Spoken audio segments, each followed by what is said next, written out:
Hi viewers, welcome to my channel Avani's world. ఈరోజు ఈ వీడియోలో మనము మన సంప్రదాయంలో భాగంగా ఎక్కడైతే శుచి శుభ్రత ఉంటుందో అక్కడ లక్ష్మీదేవి నిలకడగా ఉంటుంది. రాత్రిపూట ఏ ఇంట్లో అయితే స్త్రీ కన్నీరు పెడుతుందో ఆ ఇంట్లో డెవలప్మెంట్ అనేది ఉండదు. భర్త భార్యను ఏడిపిస్తూ ఉంటే అతని జీవితమే నరకంగా ఉంటుంది. ఎక్కడైతే స్త్రీ హ్యాపీగా ప్రశాంతంగా ఉంటుందో ఆ ఇంట్లో లక్ష్మీదేవి నిలుస్తుంది. భర్త దినదినాభివృద్ధి చెందుతాడు. స్త్రీ అనే కాదండి, మంచి వాళ్ళ కన్నీరు ఎప్పుడు కూడా మంచిది కాదు. అలాగే మనకి బట్టలు తగిలేసుకోవడానికి హుక్స్, ఆంగ్లర్స్ లాంటివి ఉంటాయి. అది లక్ష్మీదేవిగా భావిస్తారు.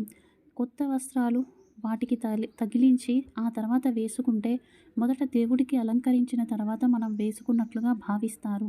కానీ ఈ రోజుల్లో చిన్న చిన్న ఇల్లులు ఉండడం వలన వాటిని సింహద్వారానికి, డోర్స్కి, విండోస్కి తగిలిస్తున్నారు. అలా చేయడం వలన డబ్బు నిలవదు, అప్పుల పాలవుతారు. ఎప్పుడు కూడా పాత బట్టలు, అలాగే మనం ధరించి విడిచిన వస్త్రాలను ఎప్పుడు కూడా వాటికి వెయ్యకూడదు. అలాగే 2 సంవత్సరాల లోపు ఉన్న పిల్లల బట్టలను ఆంగ్లర్స్ పైన వేస్తే వాళ్లకు అనారోగ్యం వచ్చే అవకాశం ఉంటుంది. అదేవిధంగా అన్నం తినేటప్పుడు ఎవ్వరిని దూషించకూడదు, గొడవలు పడకూడదు. అన్నం తినేటప్పుడు వారిని తిట్టినట్లయితే వారు ఆ అన్నాన్ని వదిలేసి వెళితే దానంతట మహాపాపం ఇంకొకటి ఉండదు. ఆకలితో ఉన్నవాడికి ఒక్క పూట భోజనం పెడితే ఎంత పుణ్యం వస్తుందో, అదేవిధంగా ఆకలితో ఉన్నవాడిని అన్నం తినకుండా చేస్తే కోటి జన్మలకు వచ్చే పాపమంతా ఒకే జన్మలో వస్తుంది. దయచేసి ఎప్పుడు అన్నం తినేటప్పుడు గొడవలు పెట్టుకోవద్దు.